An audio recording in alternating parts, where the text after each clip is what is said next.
విషయాలు చెప్తున్నాడు కనుక అందరూ కూడా సావధానంగా నొప్పుగా కూర్చున్నాను. స్వామి శరణం, స్వామి శరణమయ్యప్ప, స్వామి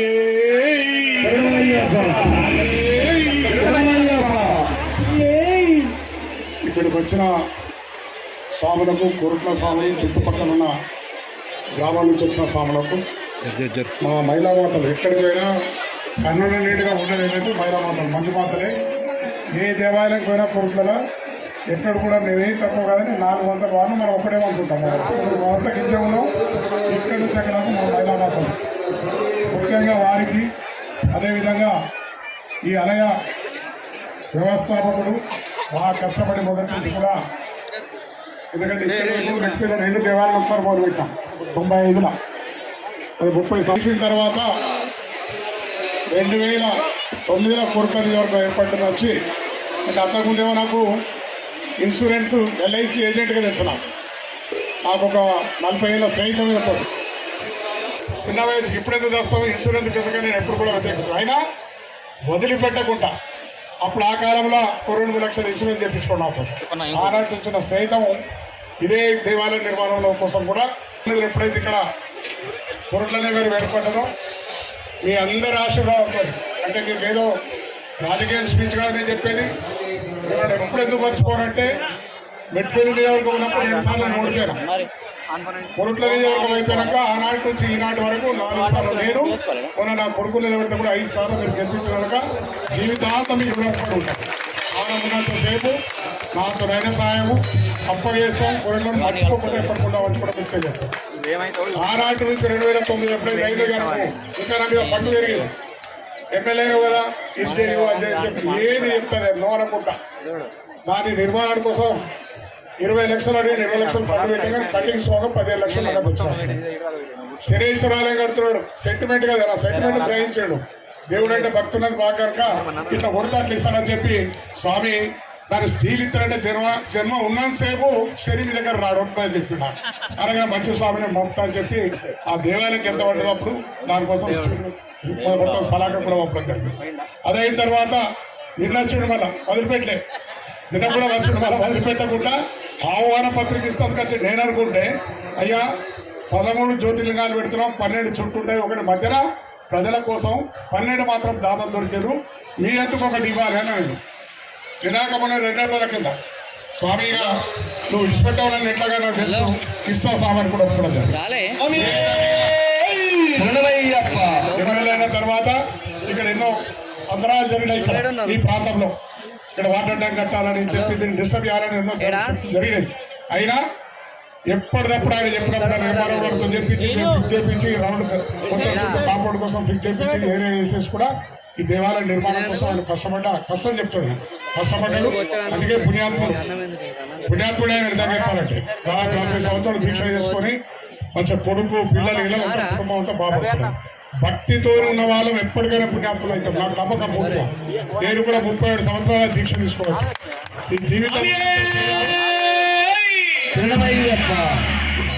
ఉన్నంతసేపు మనతో శాస్త్రమైన రోజు నడిచే కాళ్ళు ఎప్పుడు బలం ఉంటే అప్పటిదాకా కూడా దీక్ష తీసుకోవాలని నేను డిసైడ్ చేసుకొని ఎన్ని కష్టాలైనా వారికి సహకారం మా అమ్మవారు.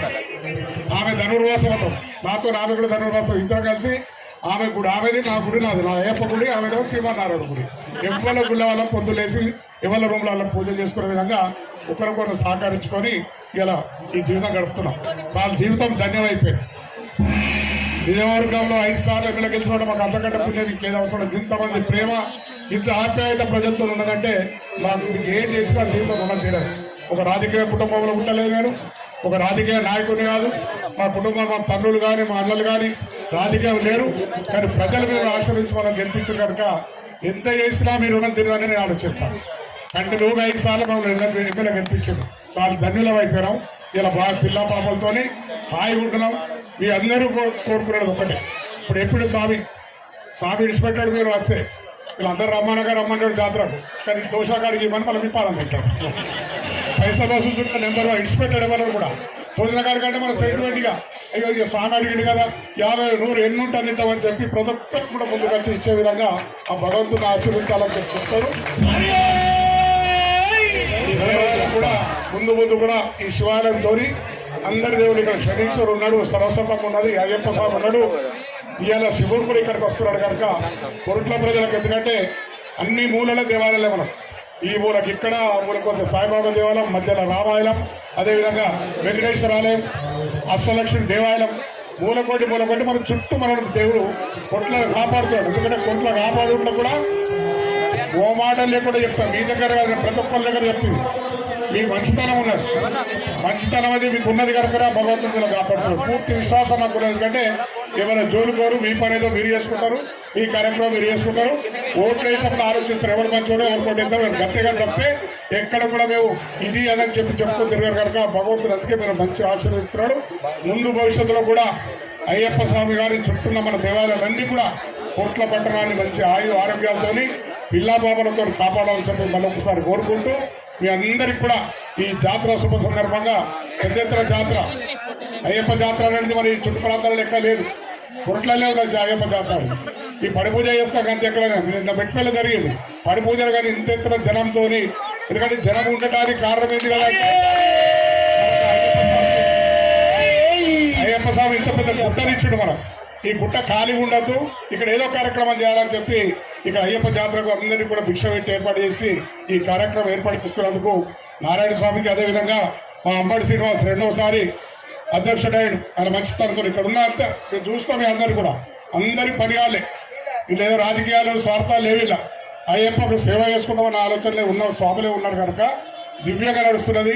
ముందు భవిష్యత్తులో కూడా దివ్యంగా నడవాలని చెప్పి అయ్యప్ప స్వామిని కోరుకుంటూ సెలవు తీసుకుంటున్నా.